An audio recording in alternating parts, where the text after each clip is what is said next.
Hello guys, welcome to my channel let's study. तो मैं आज आप लोगों को बताने वाली कि हम लोग अपने लेफ्ट हैंड फिंगर की हेल्प से साइन थीटा, कॉस थीटा और टेन थीटा कैसे निकालने वाले हैं। थीटा हम लोग हमेशा एक्यूट एंगल में लेंगे, यानी कि 0 degree, 30 degree, 45 degree, 60 degree, 90 degree में हम लोग निकालने वाले हैं। ओके, तो अगर हम लोगों को साइन थीटा की वैल्यू निकालनी होगी तो लेफ्ट हैंड में हम लोग जाएंगे क्लॉकवाइज, कॉस थीटा की वैल्यू निकालनी होगी तो एंटी क्लॉकवाइज, टेन में हम लोग दोनों डायरेक्शन में जाएंगे। ओके, सबसे पहले आप लोगों को याद रखना पड़ेगा कि इसमें होता है 0 डिग्री, इसमें 30 डिग्री, इसमें 45 डिग्री, इसमें 60 डिग्री, इसमें 90 डिग्री। याद रखने के लिए आप लोग लिख सकते हो फिंगर में 0 degree, 30 degree, 45 degree, 60 degree, 90 degree. Okay, तो स्टार्ट करते हैं। चलो, हम लोगों को सबसे पहले निकालनी है साइन थीटा की वैल्यू। तो साइन थीटा के लिए हम लोग सबसे पहले निकालेंगे साइन 0 डिग्री की वैल्यू। तो हम लोगों को देखना है, अगर हम लोगों को साइन 0 की वैल्यू देखनी है तो 0 वाली फिंगर पकड़नी पड़ेगी। साइन 30 की वैल्यू देखनी है तो 30 वाली फिंगर पकड़नी पड़ेगी। 45 देखना है तो 45 वाली फिंगर, 60 देखना है तो 60 वाली, और 90 देखना है तो 90 वाली फिंगर पकड़नी पड़ेगी। ओके, सेम ऐसी कॉस और 10 में भी चलेगा। ओके, तो सबसे पहले हम लोगों को देखना है 0 डिग्री। तो 0 डिग्री के लिए ये वाली फिंगर पकड़ेंगे, और मैंने क्या बोला था कि हम लोगों को क्लॉकवाइज जाना पड़ेगा। तो हम लोगों को देखना है कि इधर क्लॉकवाइज कितनी फिंगर है, इसको छोड़ के इसको नहीं काउंट करना है। ओके, तो 0 डिग्री के इधर क्लॉकवाइज कितनी फिंगर है, 0 फिंगर है। जितनी भी फिंगर आपको क्लॉकवाइज मिलेंगी साइन थीटा में, उसका रूट कर देना और डिवाइड कर देना उसे 2 से। रूट 0 की वैल्यू 0 होती है, 0/2 इसका मतलब 0, और साइन 0 की वैल्यू 0 ही होती है। एक और हम लोग निकाल लेते हैं, इसमें साइन 30 की वैल्यू निकाल लेते हैं। तो देखो 30 वाली फिंगर ये है, क्लॉकवाइज कितनी फिंगर है, 1 फिंगर।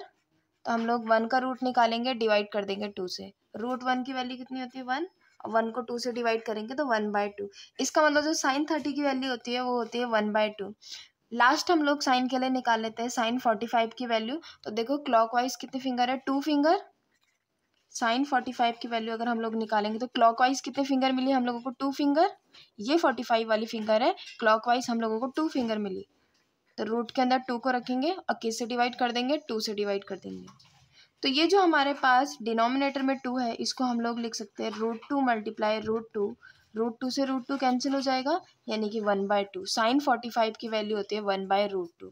अगर आप लोगों को समझ में आ गया होगा तो कॉस थीटा भी सेम ऐसे ही है, बस कॉस थीटा के लिए हम लोग एंटी क्लॉकवाइज डायरेक्शन में जाएंगे। ओके, सेम ऐसे ही हम लोग निकालेंगे कॉस 45 की वैल्यू निकाल के देखते हैं एक बार। ओके, तो ये हमारे पास 45 वाली फिंगर है। एंटी क्लॉकवाइज डायरेक्शन में कितनी फिंगर मिली हम लोगों को, 1, 2 फिंगर मिली। तो उसका रूट कर देंगे और डिवाइड कर देंगे 2 से, यानी कि 1/√2। सेम ऐसे ही हम लोग कॉस के लिए लास्ट निकालते हैं 60 डिग्री की वैल्यू। एंटी क्लॉकवाइज कितनी फिंगर है, 1 फिंगर है। तो हम लोग क्या करेंगे, कॉस 60 की वैल्यू निकालेंगे। एंटी क्लॉकवाइज सिर्फ 1 फिंगर है, तो 1 का रूट करेंगे और डिवाइड कर देंगे 2 से, यानी कि 1/2। कॉस 60 की वैल्यू होती है 1/2। सेम ऐसे ही हम लोगों को टेन थीटा की वैल्यू भी निकालनी है। टेन थीटा के लिए हम लोग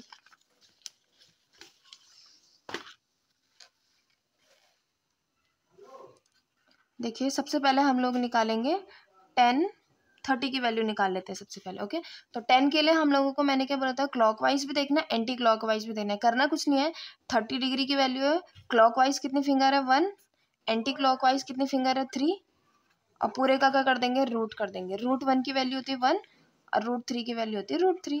ओके, तो यानी कि 10 30 डिग्री की वैल्यू होती है 1/√3। सेम ऐसी अगर हम लोग 10 60 डिग्री की वैल्यू निकालेंगे तो 60 होता है, यहाँ पे क्लॉकवाइज कितनी फिंगर है, 3, एंटी क्लॉकवाइज कितनी फिंगर है, 1।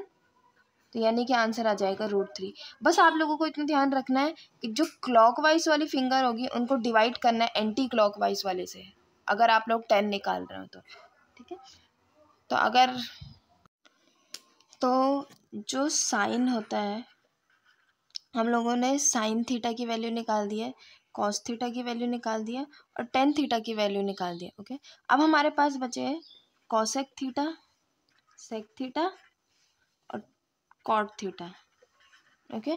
तो आप लोगों को पता होगा जो साइन होता है वो कॉसेक का ऑपोजिट होता है, जो कॉस होता है वो सेक का ऑपोजिट होता है, और जो टेन होता है वो कॉट का ऑपोजिट होता है। तो आप लोग ऐसे भी कर सकते हो, अगर कॉसेक की वैल्यू पूछ रखी होगी तो पहले साइन की वैल्यू निकाल लीजिएगा, उसके बाद उसको ऑपोजिट कर दीजिएगा उस, या फिर हम लोग कॉसेक की वैल्यू ऐसे भी निकाल सकते हैं, जहाँ पे हम लोगों ने साइन की वैल्यू को किससे डिवाइड किया था, क्लॉकवाइज फिंगर को हम लोगों ने 2 से डिवाइड किया था।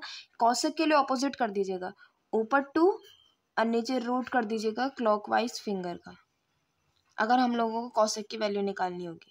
और अगर सेक की वैल्यू निकालनी होगी तो हम लोग वही करेंगे, 2 divided by root of anti clockwise finger. Okay.